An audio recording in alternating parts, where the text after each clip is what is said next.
I love therapy, and in fact, I've been going to therapy since I was around 6 years old. Though I talk about therapy a lot and may interview some therapists on the show on occasion, nothing that is said in this podcast should be considered a replacement for therapy. If you are struggling, I urge you to please seek guidance from a therapist because you are absolutely worth it.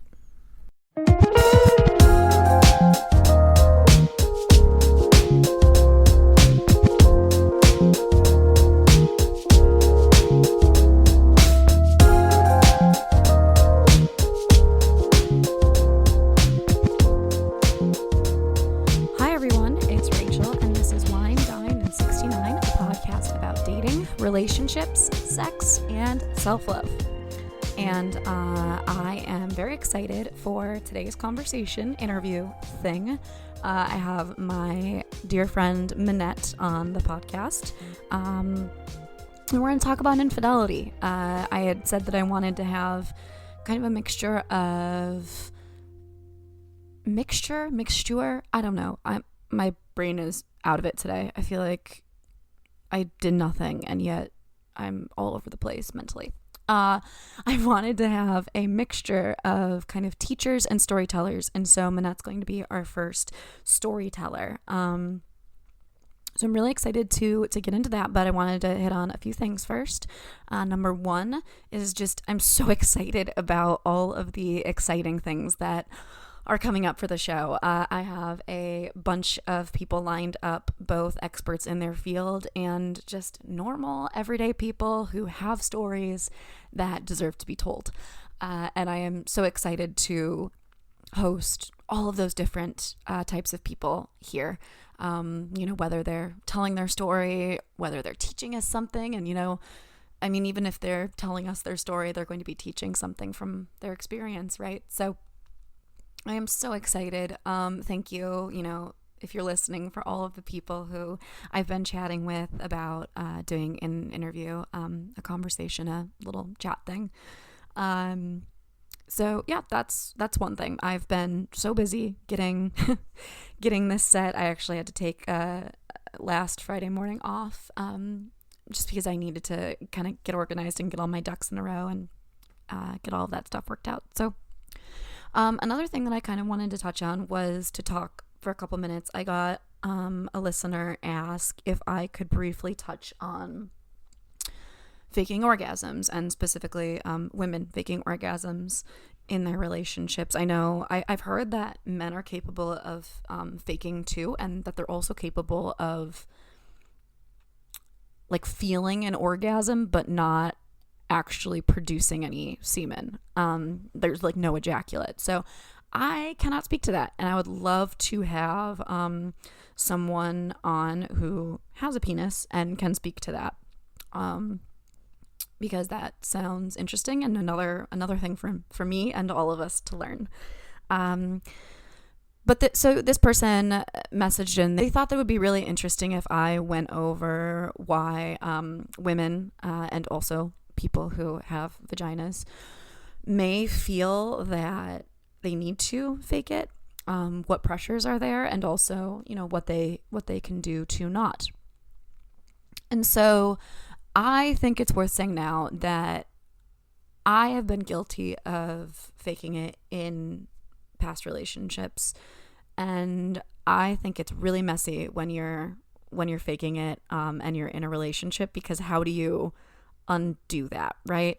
So let's first talk about why people fake it. And I think it has a lot to do with pressure to be pleased, right? So again, I'm speaking from my own experiences here, but I've been in situations before where the guy that I'm having sex with is really fixated on my pleasure, and I want him to feel good about pleasing me. I've also been with guys who get really annoyed when I don't come, and of course that pressure is only going to make things more difficult. And sometimes, look, it's just not going to happen, and I'm not having sex to come. I mean, sometimes I'm having sex to come. Like, sometimes that's like really what I'm going in there for. But very rarely, most of the time, I want to connect with my partner. I want to connect to my partner. I want to feel good and I want to have fun. And so it's just never really the end goal for me. And I think that people put a lot of pressure on sex, and they put a lot of pressure on the end goal. And I think that people with penises in particular work really hard to please their partner because they it's really their ego's wrapped up in it in some way, right? So I think that's an important thing to keep in mind. You may feel pressure from your partner to finish, and I think that, you can just have a conversation with them and explain to them, like, look, I'm here because I like having sex with you. I'm not here because I like you having me come. I'm here because this feels good. I like being with you. I like connecting with you, and we're having fun. So I think having those conversations about your purposes of sex can kind of help to alleviate that, just because we put so much pressure on ourselves when we are in the bedroom or, wherever you're having sex. But when we're engaging in sexual activities, there's a lot of pressure that we put on ourselves. And I think that particularly in straight relationships, men feel a lot of pressure because there's been this idea that just the vagina is this incredibly confusing thing. And it can be difficult to master. I'm not going to lie. In my particular circumstances, I have been in situations where I've been having sex and I knew that I didn't want to see the person again. And it just was easier, right? And I hate that I say that, and I hate that it's true. I think that's only happened once. But sometimes it's just easier to do that. But I don't condone it. I'm older now, and I realize that I could have handled it differently.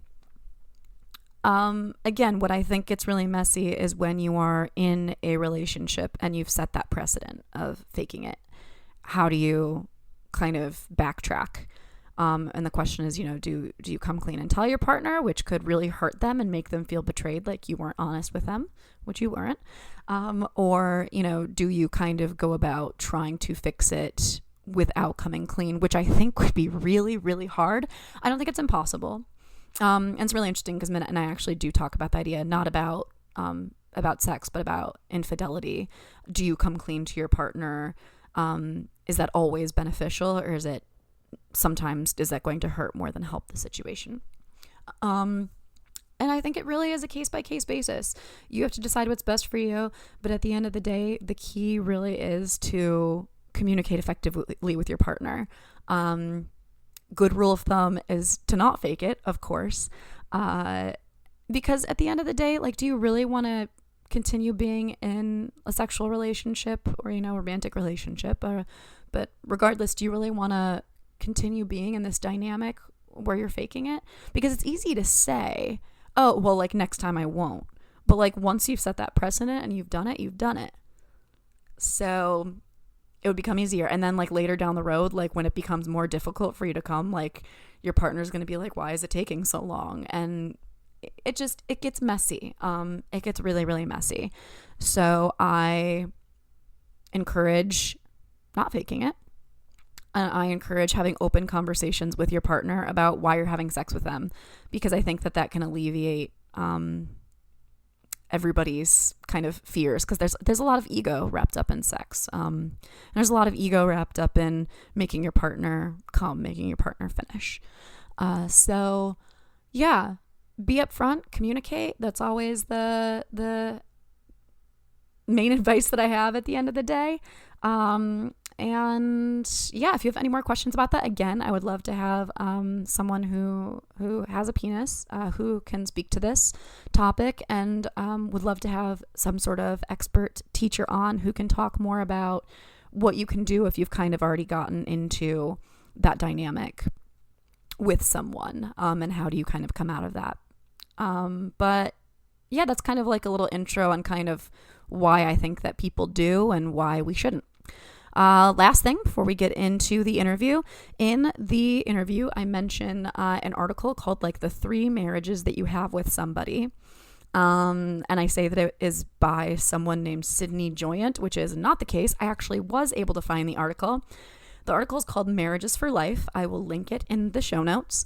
It is by Sydney M. Gerard with a J, Jourard, and it appears in 1975 in the Journal of Marital and Family Therapy. So, you know what? It could be really out of date, but Esther Perel talks about the same types of things, and Manette and I get into that in the episode. So we're going to have a quick commercial break, and then I will be back with my conversation about infidelity with my good friend, Manette. Hey Mel, what do they have in Charity, Maine? Lobster roll. Free parking. My favorite sandwich shop, Lou's. I just keep thinking of sandwiches. I just really want a lobster roll. This is Pot of Love, and all of our Season 2 stories take place in the fictional town of Charity, Maine. We hope you'll visit Charity with us. Season 2 of Pot of Love is available now. New episodes drop on Wednesdays. We're bringing you new games, new stories, and new bad jokes. Skiing. Only available at allportsopen.com, where all the best podcasts are found. That's All Ports Open Network at allportsopen.com.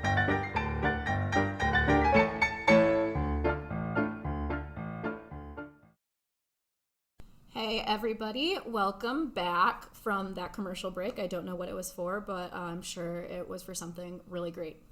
I am here with my friend Manette. Say hi, Manette. Hi. This is my friend Manette, and I kind of wanted to do a mix of storytelling with teachers, and so Manette's going to be our first storyteller guest. Little bit of background. I know that there are some murderinos who listen to this. Manette and I met at a murderino event. We did. You walked into the room in a jacket, and I was like, that girl needs to be my friend. Yeah, and I had just moved to Philly. Yeah, that's where we live. That's where we live. And it was like one of my first like solo outings, and like, so I guess I've known you basically the entire time I've lived here. Mm-hmm. You were like, I met you just like immediately. Yeah. Yeah. And now we're all part of the same friend group. Yeah. It's a cult. So yeah, that's, but I did a little shout out because I wanted to have some friends, and I think that my friends are going to be some kind of reoccurring because they all have a lot of stories and they're all very good storytellers, and I think that's why they're my friends. But, we decided that we were going to talk about infidelity today and your thoughts about it, your experiences with it. So I guess my first question for you, and we can go from there, is why was infidelity the topic that you kind of decided to go on? Well, given the... Phone's going off, it's okay. Given the... It's on silent too, so as you can see, my phone is in not good health. Oh. So sorry about that. So given that the podcast is about relationships, mm-hmm. and I was thinking about my relationships and what I'm sort of like a subject matter expert on, what mm-hmm. I can provide some sort of like insight into based on my personal experiences. Infidelity is one that I've been sort of on every side of. Like, I haven't knowingly had a partner cheat on me, but I've been in a relationship where I've suspected that a partner was cheating on me. Sure. And I've been the cheater, and I've also been in a relationship with someone who was married. So it's a subject that I've thought a lot about, that I've read a lot about, that I've, listened to a lot of podcasts about, and that I sort of have worked through like every kind of angle of, and I just feel at this point that like I have a lot of knowledge based upon all of that. Yeah, that makes sense to me. And I mean, I know parts of your story here and there, and was around for parts of your story. Yes. And our stories are kind of similar in some weird ways. Yeah. So I'm excited to kind of get into that. But so you came with a bunch of notes, which I'm super jazzed about. Like, is there a particular place that you want to start? Like, this is less of an interview and more of a conversation. Right. So. Yeah. So I guess, like, my first experience with infidelity was when it was many years ago, and I lived in London. and I was in a relationship, and I was really happy in my relationship I was in a relationship with a very, like, a great person who is still someone I really admire. And I had my own crisis because I met someone who I was instantly attracted to. And I naively allowed myself to become, like, really close to this person, sort of convincing myself that because I was happy in my relationship and because he was in a relationship, that we were safe. And that was... Those boundaries were there in your brain. That was not the case. Sure. So I found myself at a certain point really conflicted about my feelings towards this other person, because I was like, I love my boyfriend. I'm in a good relationship. Why do I feel this way? Like, why am I, like, falling in love with this other person, or like seemingly falling in love with this other person? We'll get to that. Yeah. And so I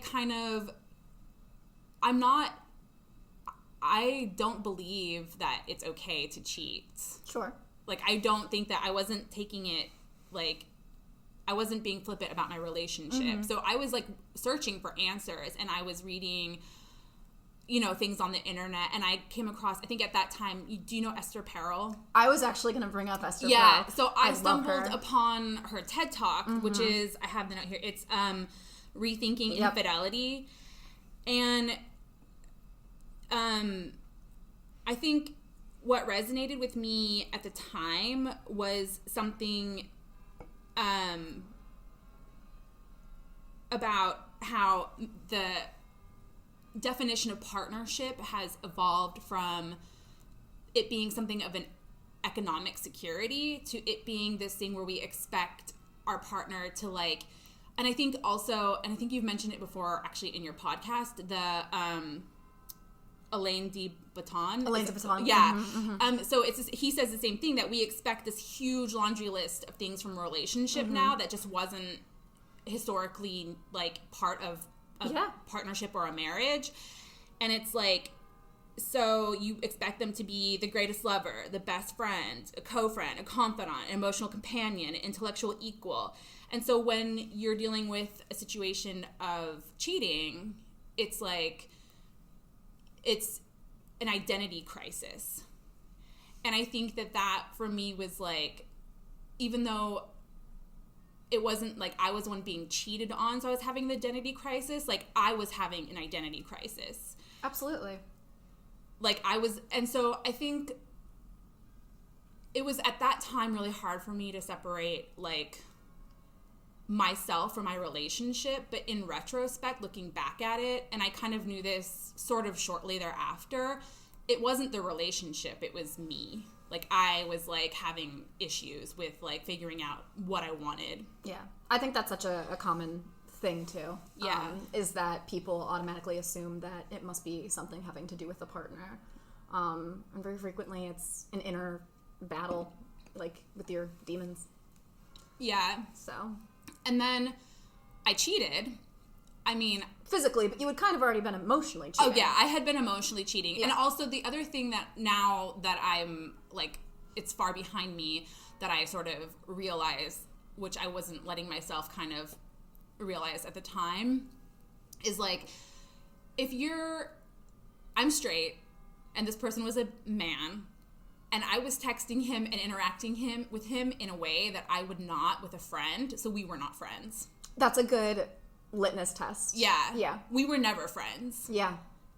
I am resisting the urge to quote Buffy the Vampire Slayer. I won't do it. No, do it. What is it? There's this quote in season 3, Lover's Walk, the episode Lover's Walk, where Spike is like, "You're not friends. You'll never be friends. You'll be in love till it kills you both." And then it goes on and on. Yeah, that's intense. He's like, and so he's like, "I may be love's bitch, but I'm man enough to admit it." I mean, that was the situation here. I think, like, we were not friends, me and this guy, even though I was like, we're friends. And so I cheated. I didn't actually, like, I didn't have sex with this person, but we had this very, like, romantic like drunken night in London. And the thing is I still think about that evening, and I think about how it made me feel, and I'm like, that made me feel awesome in the moment, but it wasn't really about him either. It's about secrets and this intoxication of like newness. It was like, yeah, I felt like alive, I felt desired, I felt free, I felt like it was like adventurous too, because I wasn't in a situation that I would have been in a normal day with my partner. Sure. Like, we were in a fancy bar in London, we were really drunk, we had like a really fun day together, and it was like a stolen moment. Yeah, that makes sense to me. Yeah, and so there is something really like thrilling about like an illicit rendezvous. I mean, there's a reason why people role play being other people, meeting at a bar, right? There's a reason why people do that, and I've talked about this before too. It's this idea about the other, the unknown, and Esther Perel actually talks about that too in her first book, Mating in Captivity. She talks about how... So relevant now. Yes. Literally. She talks about how... And that's funny, too, that you mentioned that, because she's actually doing a special right now of couples in quarantine. Oh. In her podcast. It's called Where Should We Begin, for those who are curious. But she talks about how, like, the way to keep erotic romance alive is when you're too close, kind of like you said, with that whole idea of your partner being everything. There's an emotional intimacy that's created, but there's a sexual intimacy that's lost at the same time that emotional intimacy is created.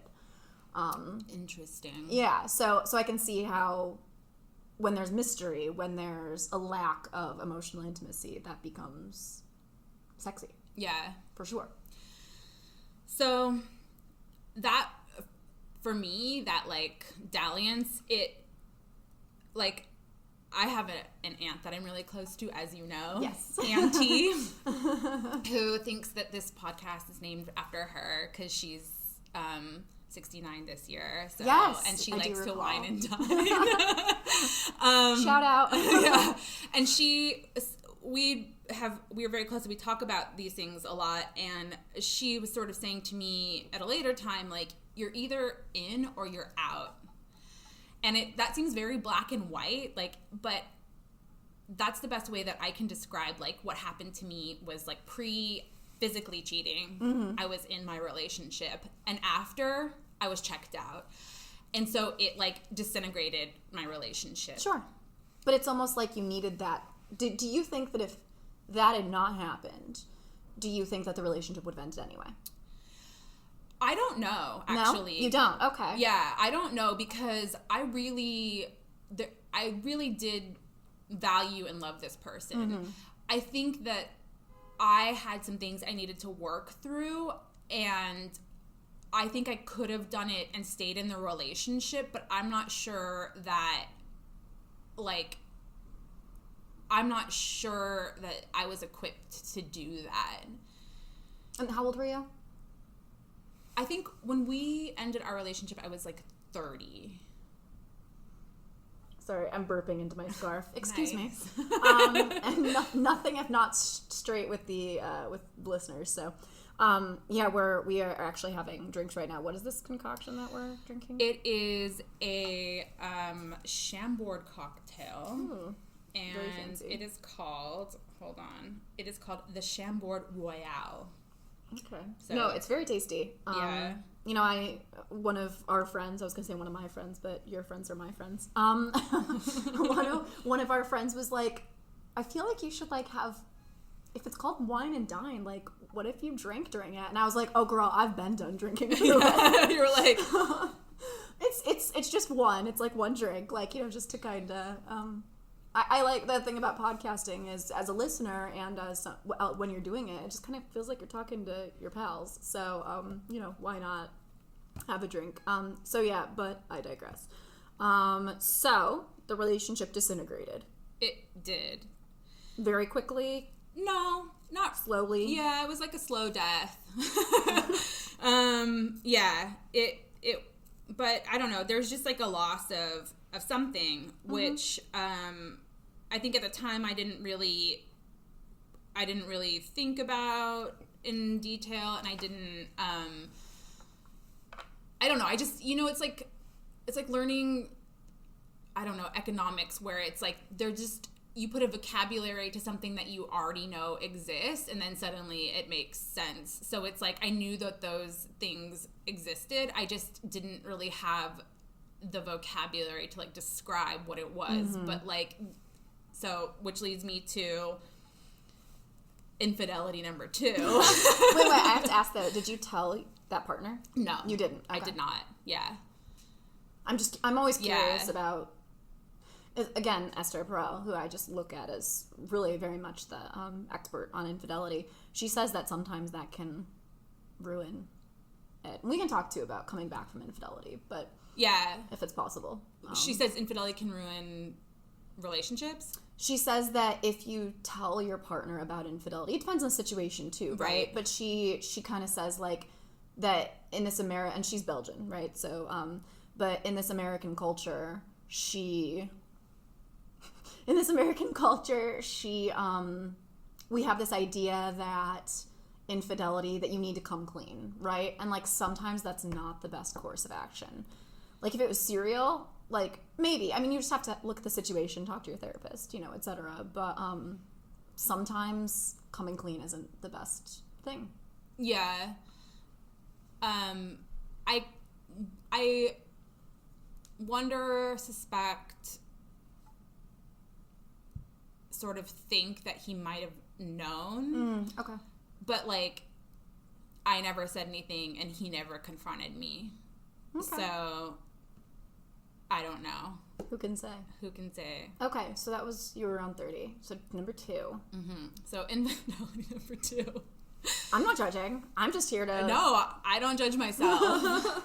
So I met someone through a dating app, and I really liked this person, and I lived in London at the time. He was there on a business trip. And we went out on a date. We hit it off. We really hit it off. And the next morning, he was... this is actually really funny. It's not that funny. I mean, it's kind of funny. I get it. The next morning, he and I were saying goodbye, and he was like... I don't know. There were some things that he said over the course of the evening where I was like, I don't know, this doesn't really make sense or whatever. But as we were saying goodbye, I was like, where's this going or whatever? And he was like, well, I'll be back in town. Like at this time, I'd love to see you again. I was like, I would love to see you too. So we kept in touch, but long story short, he was married. And so we started having an affair, and at first I was like, this is none of my business what he's doing. How did you find out, and when did you find out? I found out pretty shortly after our first encounter, shall we say. And I found it with my colleagues at the time, my friends / colleagues. We just like, I was a journalist, and so I worked with investigative journalists, and so we just investigated, and we found evidence of that, and I confronted him, and he was like, yeah, and he sort of, said what I needed to hear in order to keep me from rejecting him. Sure. As showing my bias against the situation that I do know pretty well, which fucked up people are wont to do. Yeah. So, and also, like, I do take some responsibility for the fact that, like, there was decisions that I made that I would not make today. Sure. But at the time, I was like, this is nothing to do with me. we're an ocean apart. I'm not, like, I wasn't taking it seriously. I was just like, this is just like another experience. And I thought he was really sexy, and I was enjoying like that feeling, like I said before, of that like, it's like sort of hidden space, like being really desired, like that excitement, adventure. Well, you got to be his escape. Yeah. And he mine as well, you know? And it was like fancy hotels, drinks. He was stylish, and You're such a Libra. yes. And so I, you know, the whole thing was really very seductive for me. And I also was like, there's no way that I can like long term have feelings for someone that is this, their moral compass is pointed this way, because it doesn't really align with mine. So I don't actually even know why I was willing to engage, but I was. But then, so there's a comedian, Amanda Seales. I love her. And she has this stand-up special, and she says, you know, sometimes the dick can touch the heart. Oh, yeah. I think, again, one of our friends had me watch that. Yeah. So, and that's kind of what happened. I just, like, really fell. And so then we ended up in, you know, like this nearly 3-year relationship where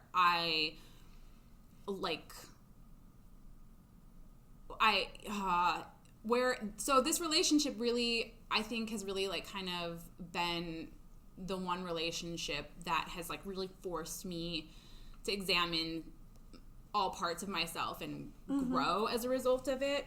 But like, I think for a long time after it ended, I was like, how did this like happen? Because in the beginning of our relationship, we were so nice to each other, and we were like so in love. Like, it was beyond anything I had experienced before.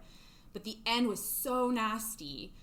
And I was like, how can those two things exist together? And it was like,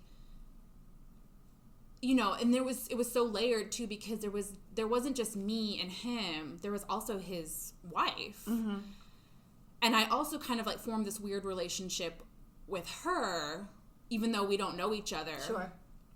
And like, so it's like these layers of like sadness and guilt. And like, I really thought, because, you know, he left his marriage and we were trying to be like together, and I really thought that it would work. Like, I really did. I was like, he loves me and this is gonna work or whatever. And then once it ended, and I like looked back at everything, and I continued to educate myself about, you know, relationships and trust and infidelity, I was like, oh, I can't believe I was ever so foolish to think that would work. Yeah, so like, I think that though what I think about when I hear people say that, because I do hear people say a lot like, oh, I should have known or whatever, is I think about the BoJack Horseman quote, which is, when you're wearing rose-colored glasses, all the flags look red. Which is just really accurate. Like, when you're in love with somebody, and like, of course you're not going to see all of those things that maybe even other people can see. So, I mean, you can't beat yourself up for that. Yeah, for sure. And like, I try not to. It's just really hard to look back and sort of see a montage of like self-betrayal where you're like, I don't believe those things, so like, why did I do it? Like, why did I think this or that and the other thing? And the thing that I kind of realized in sort of stringing the two experiences together was like, when I was the one that was cheating, I knew it wasn't about the value I held for my partner, and it was more about my own personal identity and journey. And infidelity is often that, like, a person is seeking for answers inside themselves. And so like, I think that he was in love with me, but I also think that was not, like, the point of the affair for him. And of course, like, I was not the first person that he had Okay. I didn't know that. I know a lot of the story, but I didn't know that. Oh yeah, no. There'd been a history there. I was the first person that he fell in love with. Right. Well, in the story here, and we can cut this out too again, but where our stories converge is that you ended up moving with this person. Yeah, so I moved to Philly for many reasons. Well, I ended up in Philly. Long story. I ended up in Philly because of him, but I didn't move from London because of him. Yes. So I moved back to America, and I was sort of like, let's make a go of this or whatever. And that's how I ended up in Philly. And I think we've joked a few times about how, like, people that you meet that are not from Philly, you're like, how did you end up here? And they're like, I moved here with a boyfriend. I moved here with a girlfriend. And then you're like, oh, and they're like, yeah, we broke up. I like to say, we didn't last, but my love for Philly did. Yeah. Same. So it's a lot. It's a lot going on. But I think, I wonder, I'll give you a second to, like, take a drink and catch your breath. You know that he had cheated prior. Yes. Do you know, and you found out that he was married relatively early on. You confronted him about it. He said all the right things, et cetera, et cetera. But then from there, you continued on, and it became more. What was the process like, though, of was there ever a point where it just kind of became like, oh, it's reality, like, it's the illusion is shattered? Yeah, so I think that the beginning parts of our relationship were very, like, people have those expressions like, I was walking on air, or like head in the clouds, literally. Which usually is an indicator that, like, the relationship won't be solid, because when you meet, like, the one or whatever, you know, people say that things feel a little more calm and quiet. Right. Like, butterflies are an indicator of massive anxiety. I didn't really have butterflies, but I was just, like, euphorically happy. Okay. Yeah. And so then we started, like, we had some, like, really bitter arguments and fights, and, like, the writing was on the wall. Like, there's no two ways about it. But I was, like, so seduced by him and, like, what he gave to me and how he made me feel in the beginning, and the switch was, like, kind of gradual, and I chalked it up to, like, growing pains, because he was going through a lot. Like, and when we would have fights, and it would be like this apology of, like, I'm going through a lot, I'm dealing with this thing for the first time, blah blah blah, whatever, and I would be like, okay, it's not me, it's not our relationship, it's just the situation. But I think as long as we were apart from each other, like, long distance, it was like we were still that, like, in that bubble. Well, you and I have also talked about how you excel at long-distance relationships. Yeah. I think I even, like, took a personality test. It's, like, the online, like, 16 personalities, Myers-Briggs, and it's, like, it kind of even says that. It's, like, you like to, like, display romance by, like, traveling, like, long distances or whatever, like, see your, and I was like, yeah, okay.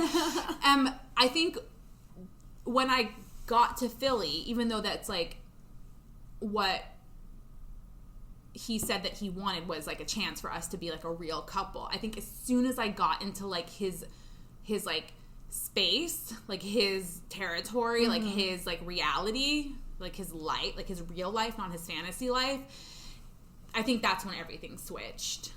Because it was, like, I think I became very much a reminder of, like, all the ways in which he had, like, failed in turn, you know, as, like, a daily reminder of, like, the consequences of those actions. Well, there's another factor here, and we can cut this out if you want. Do you want to call him out on the fact that he never got divorce papers involved? Oh yeah, no. No, so my auntie said sort of towards the end something along the lines of like, he's bought so much from you with words, but there's been like no action. Yeah, walking the walk, not talking the talk. Which men,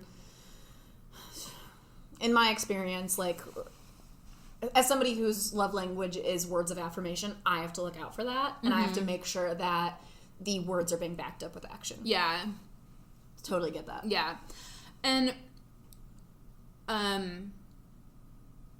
then, there was moments, actually. There was, like, a few moments, the behavior, and I have no confirmation of, like, what actually went down, because he's a liar and a cheat and a manipulator. Things didn't end well. Yeah. So non-contact. But because of all of those things, I have no idea of, like, his explanation for these occurrences is correct and true or not. But there was instances where I thought he was cheating on me. Mm-hmm. Because of the way that he would kind of, like, there would be lies or like sort of missing pieces to a puzzle. And I was thinking then about his wife.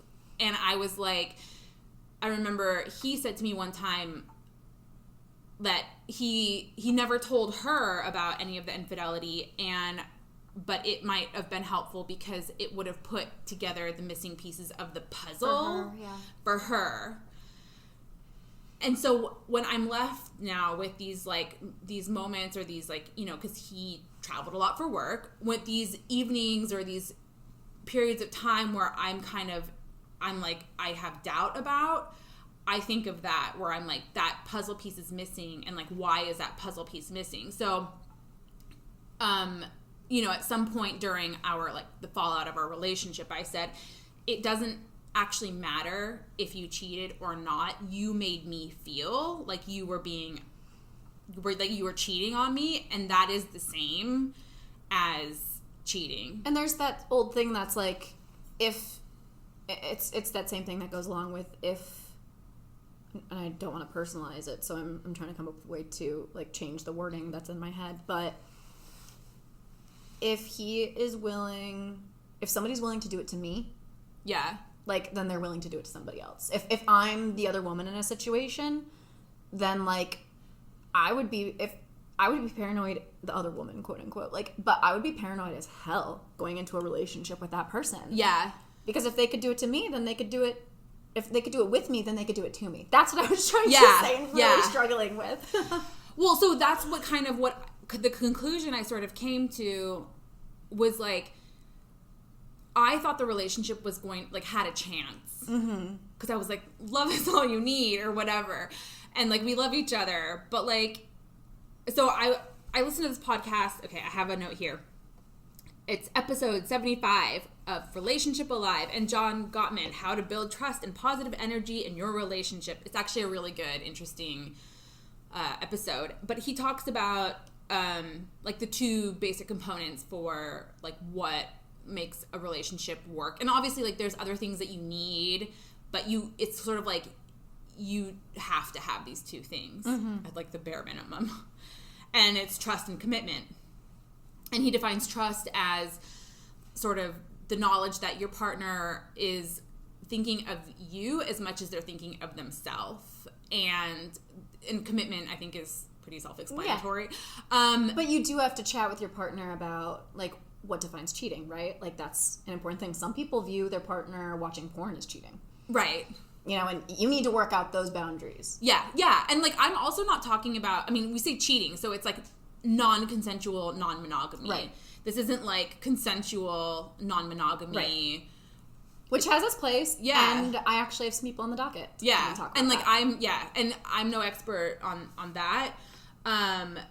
But, so, yeah, that's a completely separate thing. But this is like, you know, in violation of the expectations of your relationship. So, the fact that he was betraying the trust of his wife with me meant that I never trusted him. Interesting. And, like, it's like you can convince yourself that you do. Like, yeah, like, you can be like, oh, yeah, like, it's great. And, I mean, I'm speaking to myself here because I've definitely been in that self-delusional relationship. It's fine. Everything's fine. Yeah, because there were certain things that looked like trust in the relationship.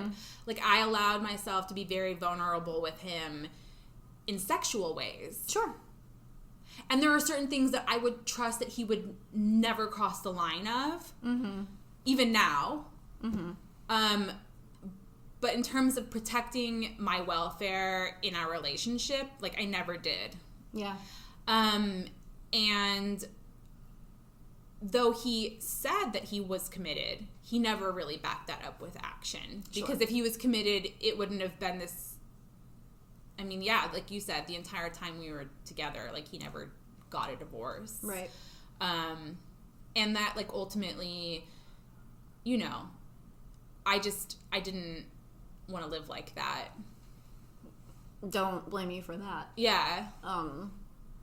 It's a very painful thing, and I know, we didn't even know each other for that long when you started going through it, but I have to remind myself, we still have only known each other for, like, a couple of years. Yeah, I know. Still, I haven't known. You're still, like, my newest close friend. Yeah. But when you're here, your family. But yeah, I know that it was really hard to, like, watch you go through that because, like, it, being an empathetic person, but also having been through similar things myself of, feeling of moving to a new city and then feeling, leaving the relationship and being like, now what? So. Yeah. And I also feel like my present is sort of defined by that relationship because, like, I'm literally in Philadelphia because of that relationship. Because I really didn't know. I was like, Philadelphia, Pittsburgh, Pennsylvania, it's all the same to me. I was the same before I moved here. I was like, Philadelphia, which is that the one that's closer to the ocean or the one that's closer to me here in Michigan? Yeah. But, Philly is great. And hey, if it weren't for that, then we would have never met. Exactly. It's so true. Yeah. No, it's so true. And I feel totally the same way because I met my current partner, who you are also extremely good friends with. And we often say, we're like, hey, if I hadn't moved here and if that relationship hadn't, like, totally crashed and burned, failed, then, like, I wouldn't be here. And it definitely stops feeling, because at a certain point it stops feeling like I'm here because of what happened with this person. It starts feeling like I made the decision to stay. Yeah. And I definitely had that moment when the relationship ended where I was like, what do I do now? Because I was in a sort of, I wasn't really in a solid situation in terms of, like, well, I was, like, living with him. Right. So I didn't even have my own place. Totally been there. And, but it was actually ultimately you guys that I was like, that I was like, no, I'm gonna stay. So yeah, obviously super grateful about that. You're like, how many times are you gonna tell me? I can't get enough of this. Tell me how great I am. Again. Every card you write me. Yeah. So I guess then there's, like,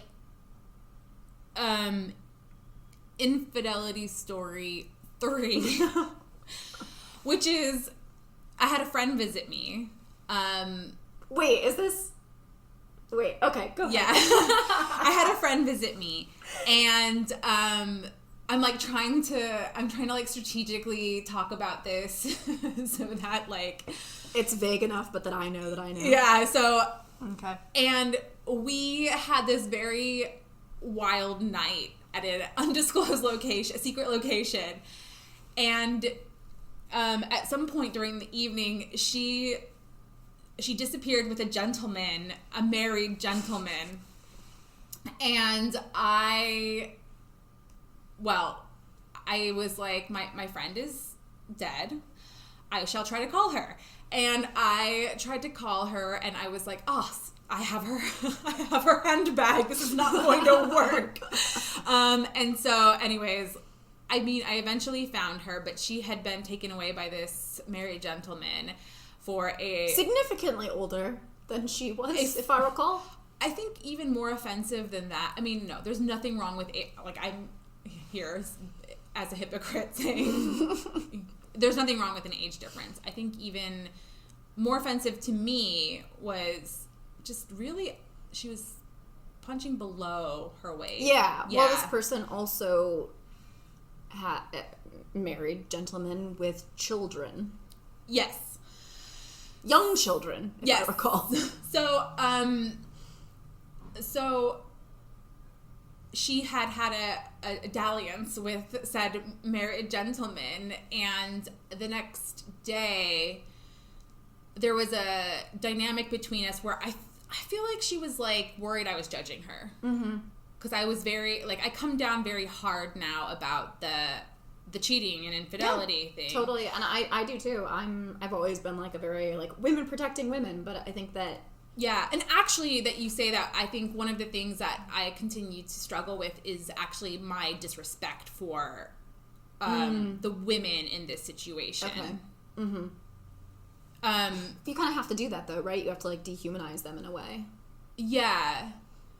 Yeah. And I think that out of maybe everything that I feel, like that's the thing that I am the most unhappy with myself for, actually.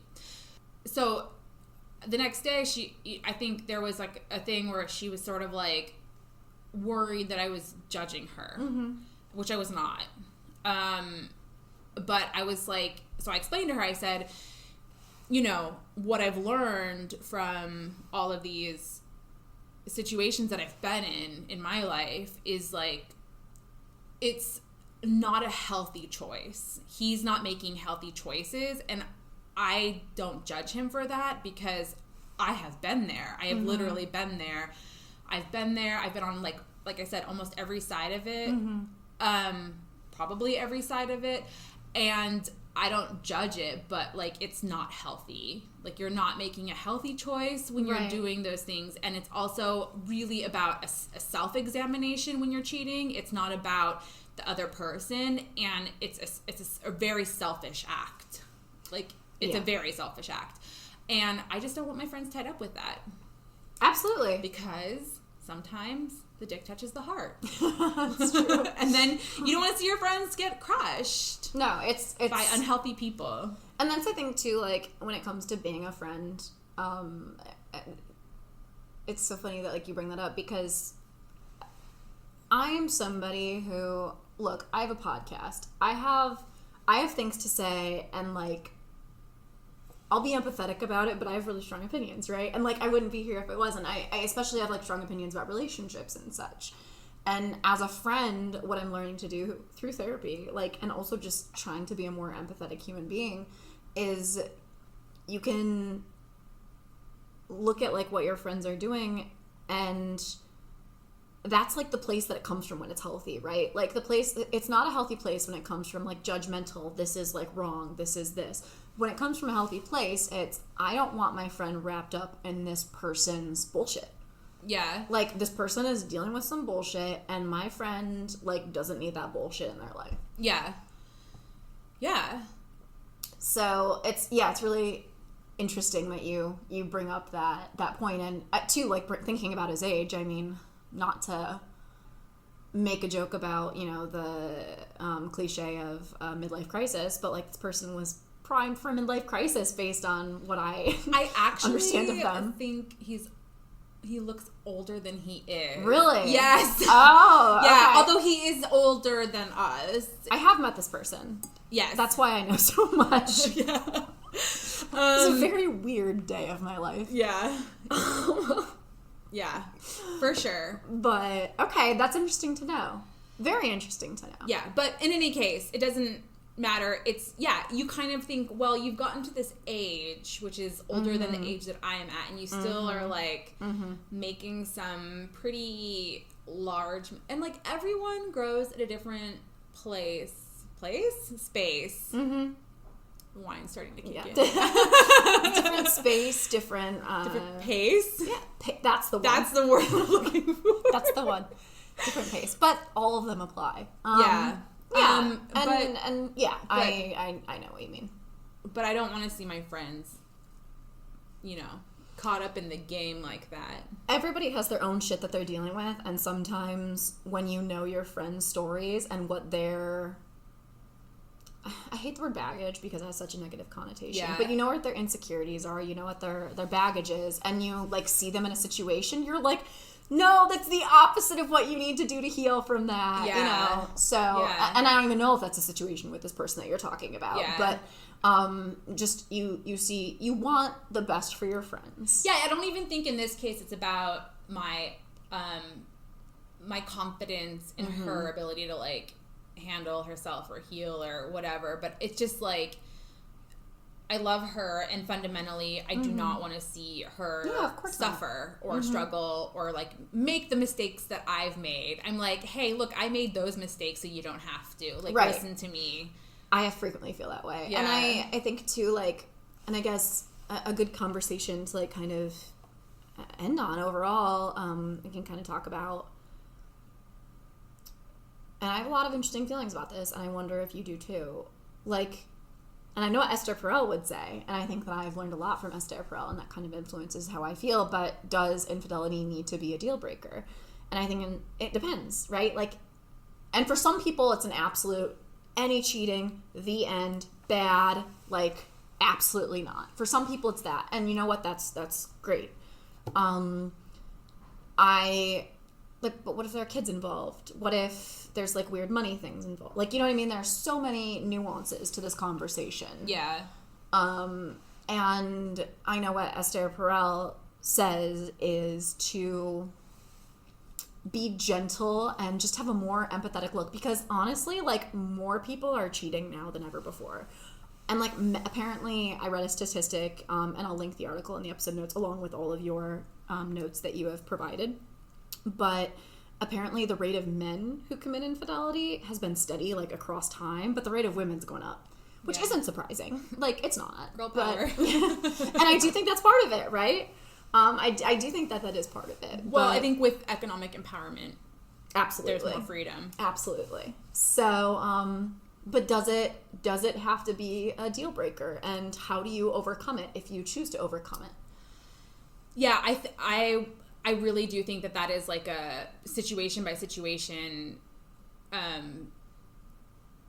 scenario. Like, I don't think that there is, like, a blanket rule, and I think it really does depend on, like, the two people and their ability to, like, forgive. And I think I actually put down an Esther Perel quote here, which is, you know, she said, people come into my office with having cheated, and I say to them, your first marriage is over. Would you like to create a second one together? Yes. And I do believe that. Yes. I do believe that if you want to come back from infidelity, that you have to really go into it like this is a new relationship and, like, create new things. But I don't think that most people are committed enough, hardworking enough, evolved enough, mature enough to actually do it. I am not. I will freely say, like, I think that there's probably some scenarios where I could forgive that, but I think that it would really, I would have a hard time trusting again, and I think especially because of my experience in my last relationship. Sure, of course. Yeah, I think that has a huge thing to do with it. I think, with infidelity, it's. So there's this quote that there's this my last therapist gave it to me, and it's really stuck with me. It's an article, and it's called, I couldn't find it when I tried to Google it, so it could have been, like, before the internet, from, like, the 80s, but it's called, like, the 3 marriages that you'll have with someone. And I actually was just full disclosure to our listeners, we're hanging out in Manette's apartment and one of our other friends is in the other room biding her time until we're done recording. So I was having this discussion with our other friend, Anna, who will almost certainly be a guest on the podcast at some point. She's my Zodiac BFF, so we have a lot to say about those. But I was talking to her about the idea of marriage just yesterday and what that means and commitment. And the Sydney Joyant, I think that's who it is, Sydney Joyant. The Sydney Joyant article is called like the 3 marriages that you have, and it basically talks about how there are 3 marriages that you're going to have over the course of your life. And they're different stages based on where you're at in your growth. And they could very easily be with the same person. It's about growing together. And that's what I was saying to our friend, Anna, who's probably like, why the fuck are they saying my name right now? But that's what I was saying. I was like, marriage is about 2 people who have a pretty good sense of who they are individually. And they know that they're compatible now. And they have a pretty good sense that they'll be compatible going forward. But marriage is about making that commitment to try to grow together as much as possible. And so I like that, like this idea that you evolve, and when you, like, maybe something happens, like you have a baby and you need to redefine the relationship, or there's infidelity and you need to redefine the relationship, or like, I don't know, like there's so many life things that can happen that make you need to redefine. And I think it is really hard, and I think that therapy can really, really help with that. But I think that's an excellent point, that you really do need to look at it from this perspective of, that's a different relationship, that's a different phase, like clean slate. And to do that, you need a lot of therapy. You need to wipe those slates clean, get everything off your chest, and move forward anew. Yeah. And also, like, the people involved in that journey, like, they really do need to be able to do that. Right. Yeah. Mm-hmm. And it's I mean, at the end of the day, we are, like, some people are just not. No, yeah. Absolutely not. At the end of the day, we are individual people who are coming together in good faith. Right? And we need to give our partners the benefit of the doubt and do our best. But we also have to understand that our own personal baggage and our own personal insecurities might get in the way, and know that you need to work through it. Yeah. So, I mean, is there a cure for infidelity? No. Like, I mean, it's happening more and more, but I think that you're right. It's a case-by-case basis. Yeah. It's not a one-size-fits-all. Well, was there any, I know on the interview intake form, I was like, where can people find you if you want them to find you? And you were like, LinkedIn. Yeah. If you want to offer me a job, you can find me on LinkedIn. There'll be a link in the show notes. Yeah. Cool. Yeah. I'm here for it. You do have an Instagram about wine, though. I do, although it's not very active. But I am a huge proponent of it becoming more active.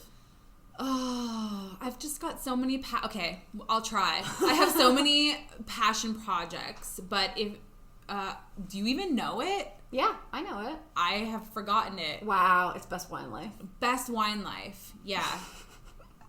Live your I mean, we are living our best. Yeah, it's an Instagram about canned wine. I've been to 2 of Manette's canned wine tastings. We have a rosé night that was obviously postponed because of COVID. We have our like larger pod that we're, a little more nervous about because it's a big. We have like 9. There's but like 9 of us. But like now there's like 12. So People have gotten into relationships I know. in our group in quarantine. Yeah, It's and wild.